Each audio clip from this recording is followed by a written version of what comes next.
देखिए, electoral reforms के नाम के ऊपर जो लोकतंत्र की हत्या हो रही है, अगर लोकतंत्र नहीं बचेगा तो फिर पार्लियामेंट का मतलब क्या बचेगा? तो वो तो सबसे पहले है। इलेक्शन कमीशन को निरंकुश कर दिया है। इतनी निरंकुशता संविधान के अंदर तो हर चीज पे चेक एंड बैलेंस था, आपने तो इसको निरंकुश कर दिया। कोर्ट में भी नहीं जा सकते, कोई एफआईआर नहीं हो सकती, कोई काम नहीं हो सकता इनके अगेंस्ट। तो आपने कर क्या दिया इनके लिए? तो आप लोग इस मुद्दे को उठाएंगे? निश्चित रूप से पार्टी उठाएगी। लेकिन सरकार कह रही है कि बिल्कुल कंसिडर करेंगे। जहां तक एसआईआर के बारे में तो ये भी कि अगर इसे आप रिफॉर्म के तौर पे लेंगे तो वाइडन करना पड़ेगा, अपना जो सोच है उसको बढ़ाना पड़ेगा। इसे रिफॉर्म की तरह लेंगे तो हम डिस्कशन करा सकते हैं। हम तो बढ़ा लेंगे अपनी सोच को, लेकिन आप भी बताइए ना कि आपने 47 लाख वोट, जो कि 67 लाख काटे थे, उसमें से 21 लाख मृतक दिखाए आपने। तो जो 46 लाख वोट बचे, वो 46 लाख लोग कहाँ हैं? कौन लोग हैं वो 46 लाख भाई? उसमें से कितने डुप्लीकेट थे? उसमें से कितने लोगों के ऐसे के वोट काट दिए जो हमारे हिंदुस्तान के वोट दिया था उन्होंने, उनका वोट कट गया है। आप तो बार बार बांग्लादेशी कर रहे हैं ना उनको, तो भेजिए उनको बांग्लादेश।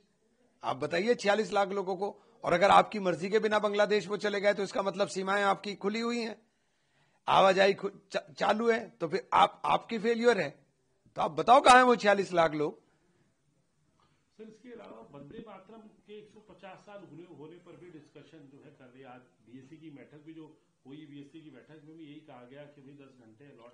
हाँ, वंदे मातरम पे 10 घंटे है, दिल्ली के पॉल्यूशन पर 1 भी घंटा नहीं, देश के लोकतंत्र के लिए 1 भी घंटा नहीं। वंदे मातरम बताओ, आप आरएसएस के लोग क्या 1947 से पहले गाते थे? बताइए उन्होंने कब से गाना शुरू करा वंदे मातरम? एक जगह बताओ उन्होंने लाठी खाई हो जब वंदे मातरम गाने पर लाठी पड़ती थी? एक आदमी बताओ आरएसएस का या इस विचारधारा का जिसने लाठी खाई हो वंदे मातरम के नाम पर? मैं सब कुछ तो हारने को तैयार हूं। आप एक चीज बता दो वंदे मातरम पर, पूरे लिटरेचर के अंदर 1947 तक का जितना आरएसएस का लिटरेचर है, उस लिटरेचर में एक भी जगह वंदे मातरम की जिक्र अगर इन्होंने किया हो तो जो कहेंगे आप, मैं वो हार जाऊंगा। अरे आप सिर्फ नफरत के लिए करोगे। वंदे मातरम पे किसको ऐतराज है? राष्ट्रगीत है, इसको किसको ऐतराज है? आप गाओ ना, कौन मना कर रहा है? चर्चा किस बात की कर रहे हैं आप? इस बात की चर्चा करोगे आप कि आपने नहीं गाया था, आपका स्वतंत्रता आंदोलन में कोई सरोकार नहीं था, आप स्वतंत्रता आंदोलन के अंदर आपकी कोई हिस्सेदारी नहीं थी। आप पूरे उसके अंदर बताइए कि आपके जो इनके आरएसएस के खासतौर से राष्ट्रीय स्वयंसेवक का पूरा इतिहास है, 47 तक का इनका पूरा साहित्य उठाइए और इनके साहित्य में किसी एक जगह राष्ट्रगीत का जिक्र हो, इनके पूरे साहित्य के अंदर किसी जगह स्वतंत्रता आंदोलन के समर्थन का जिक्र हो। हाँ, कांग्रेस की मुखालफत और अंग्रेजों की चाटुकारिता, इसके चर्चे इनके रिकॉर्ड में है, इन्हीं के रिकॉर्ड में, मैं अपने नहीं कह रहा हूं, आप उठा लीजिए। लेकिन आज पढ़ना लिखना तो हो गया, आप गूगल पे जाओ, उठा को सर्च करो, पता चल जाएगा आपको सब। सर, इसके अलावा कॉपरेशन की उम्मीद करते हैं और कई तो सहयोगी दल है, चिराग पासवान जैसे, वो कह रहे हैं कि पूरी उम्मीद है कि स्पीड ब्रेकर की तरह विपक्ष काम करेगा और सदन को चलने नहीं देगा।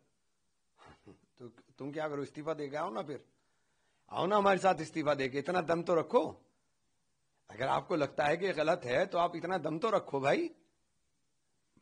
सर, इसको कैसे देखते हैं आप? एसआईआर का मुद्दा जो है बहुत ज्यादा विपक्ष की सभी पार्टियां ने आज जो कल ऑल पार्टी मीटिंग हुई, ऑल पार्टी मीटिंग के अंदर भी ये कहा कि एसआईआर भी बड़ा मुद्दा है, बीएलओ सुसाइड कर रहे हैं और गड़बड़ियां काफी। देखिए एक बात सुनिए, देखिए देश में बीएलओ सुसाइड करें, देश का नौजवान बर्बाद हो, देश के अंदर दिल्ली के अंदर सांस लेना दूभर हो जाए। सहारनपुर में बिल्कुल जड़ के अंदर बैठा हूं, हिमालय की नीचे फुटहिल्स में 210 AQI है। मतलब पूरा माहौल खराब हुआ है, उसकी तरफ ध्यान नहीं होगा, उस पर चर्चा नहीं होगी। अभी आज ही एक रिपोर्ट आई कि सिस्मिक 4 जोन के अंदर आ गए आप, और हम तो चले गए सिस्मिक 5 में। किसी भी दिन अर्थक्वेक आए तो परलोक सिधारना तय है, लाखों लोग मरेंगे, उसके ऊपर चर्चा नहीं होगी। हाँ, चर्चा होगी वंदे मातरम के ऊपर। वंदे मातरम का तुम्हारा गीत था भाई, तुम्हारा तो उससे कोई मतलब भी नहीं था, तुम्हारा कोई लेना देना नहीं था उससे भाई। उस जब वो लिखा गया तुमने गाया नहीं तुमने। आज भारत माता की जय जोर से लगाते, उस वक्त भारत माता की जय क्यों नहीं लगा रहे थे तुम? उस वक्त जयकारा क्यों नहीं लगा रहे थे जब भारत मां को जंजीरों में जकड़ा हुआ था अंग्रेजों ने? उन जंजीरों को तोड़ने का काम तुमने नहीं किया था, हमने किया था। सर आखिरी महत्वपूर्ण सवाल, एफआईआर रजिस्टर्ड करती नेशनल हेराल्ड केस में, इसमें सोनिया गांधी और राहुल गांधी और तमाम नेताओं को नामजद किया गया। डर डर डर दिखाई दे रहा है, ये इसीलिए सारी कवायद हैं, ये सब डर दिखाई दे रहा है।